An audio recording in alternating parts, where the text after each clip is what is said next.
Before my first wedding, I thought I got this. I DJ thousands of parties. This is just another party. It's just a more formal event. Then I realized the ceremony was downstairs, cocktail hour was upstairs on the second floor, the reception was upstairs in another room on the second floor. Then I'm like, I only got one setup. How we gonna do this, brother? How we gonna do this? What's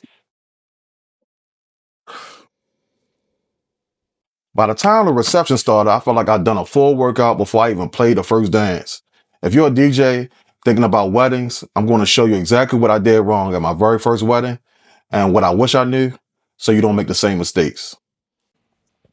What's up? It's DJ Focus, DJ, content creator, and owner of a full service entertainment company. On this channel, I share real stories from the booth plus tips to help DJs and event clients level up. If you're into DJ life, weddings, or just love seeing what really happens behind the scenes, hit the subscribe button so you don't miss the next video. All right, let me take you back to my first wedding. On the schedule, it looks simple: ceremony, cocktail hour, reception. That's normal for a wedding. But here's what I didn't process. The ceremony was downstairs, cocktail hour was in another room, the reception was in the main ballroom, and I showed up with one setup: one laptop, one pair of speakers, one set of mics, and some old school PV speakers. If you DJ for a while, you know the speakers I'm talking about. Why would I do that? The joints is about 5 feet tall, 4 feet wide, 75 pounds. You gotta, really put your muscles into it just to move it from one place to another. And it was just it was a problem. Everything is smooth. Everybody happy. I'm happy because it's a beautiful time for a beautiful couple. But then I realized I have to move this stuff upstairs, and I have to do it within 15 minutes. Two 75-pound speakers, me by myself, 15 minutes. I beat the 15 minutes. Get set up in 10. The only thing is, I'm sweaty. My shirt is wet. I'm trying to wipe it off with paper towels. I didn't have a regular towel. Uh, Tragic. But this one thing I did do right. I did have a backup shirt. So we made it happen. I get set up again, start the cocktail music, keep the energy right. But in the back of my mind, I'm thinking, as soon as this ends, I have to get to the other room and do it all over again. Again. Okay, so the cocktail hour ends, and now guests are already heading to the reception space. The couple is lining up for introductions. The planner's looking for me, and I'm still logging these 75-pound speakers. Two of them. Two. The stands, the speakers, the mics, everything. I'm logging up, running up, sweating again. So I don't have no other shirt this time, so I gotta make it work. By the time I plug in the last cable and set the levels, I'm sweating, my back is tight, and I haven't even started the actual reception yet. But here's the crazy part. The crowd had no idea.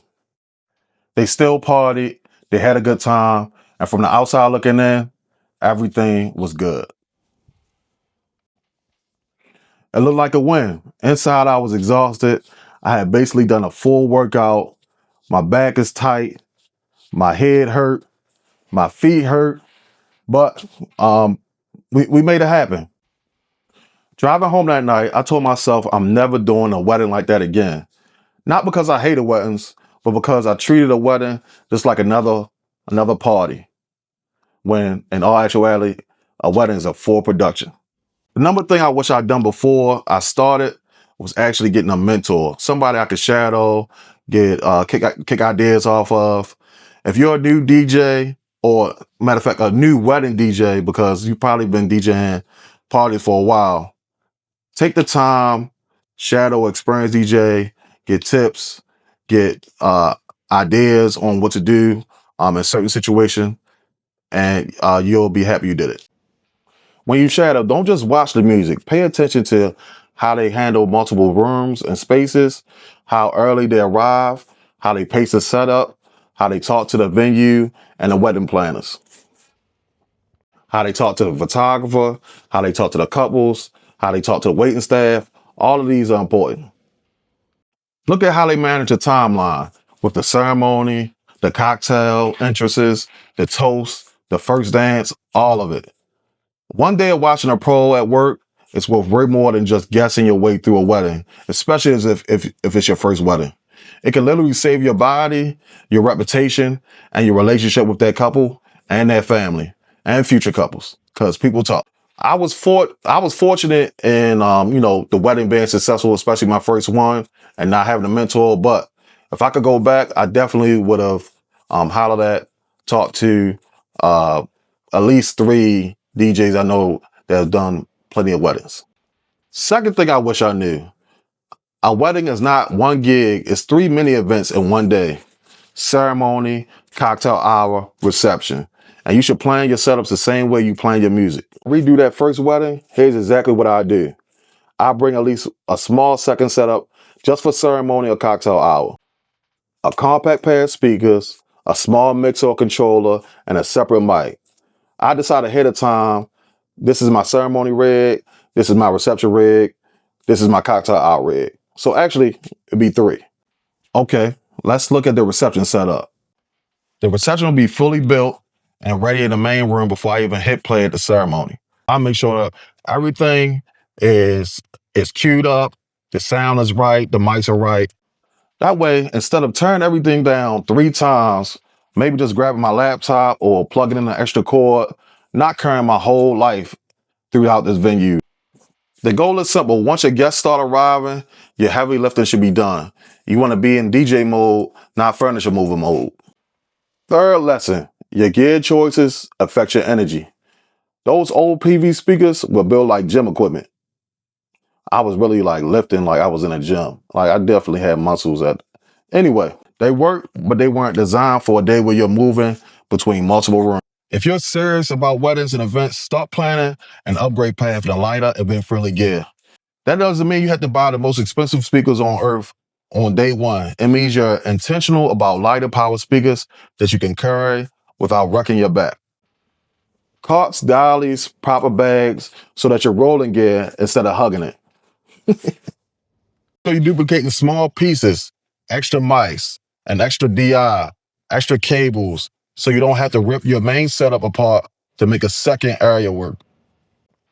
And trust me, your future self will thank you when you can still walk the next day and you're not sore from just load in and load out. Your back be hurting, your legs, your side, your head. Fourth thing I learned: weddings are marathons, not sprints. You're on site normally about 6 to 8 hours, sometimes more, plus travel, plus setup, plus tag. If you use all of your energy, run up and down the stairs, lifting up heavy speakers, you're not going to have anything left for the part that actually matters. That's leading a party. Now, when I approach each wedding, I build a timeline with a buffer. I make sure I know exactly when each space needs sound. I know how long setup realistically takes, including walkthrough, including talking to the customer, including talking to the venue. I give myself breathing room between ceremony, cocktail, and reception to eat, hydrate, or sometimes just reset. When you respect the timeline and your energy, you show up as confident, fun, in control, the DJ they actually hired, not the exhausted dude hiding behind the booth trying to catch a breath. Last big lesson: being a wedding DJ is part DJ, part MC, part coordinator. The music is just a huge piece, but the job is bigger than just press and play. Okay, so what I do now before any wedding, I sit down with the couple and the planner and walk through the whole day like I'm on the team, not just the music guy. For the wedding, you want to know where exactly is the ceremony, cocktail hour, and the reception, what needs sound in each space, music, mics, or both. You want to know where are the power outlets, where the load-in doors, who's cueing what, the plan of the coordinator, are you doing it as a DJ? What's the backup plan of weather or timing changes? When you think like a coordinator, you're not surprised by room changes, extra microphones, or last minute requests. You're prepared and you have confidence, and it shows in how you run a night. All right, so that's what I do. What I wish I knew before I started my first wedding. I needed a mentor. I needed multiple setups. I needed lighter gear.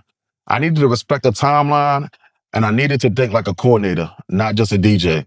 If you're a DJ getting ready for your first wedding, drop a comment and tell me what part you're most nervous about. Was it the ceremony, cocktail hour, reception? If you already done some weddings, share your worst first wedding mistake down below so other DJs can learn from it too. If this helped you, hit the like, subscribe for more real life DJ stories and tips, and share this with a DJ friend who's about to say yes to his first wedding. This is DJ Focus, helping you stay ready so you don't have to get ready. I'll see you in the next video. Let's go.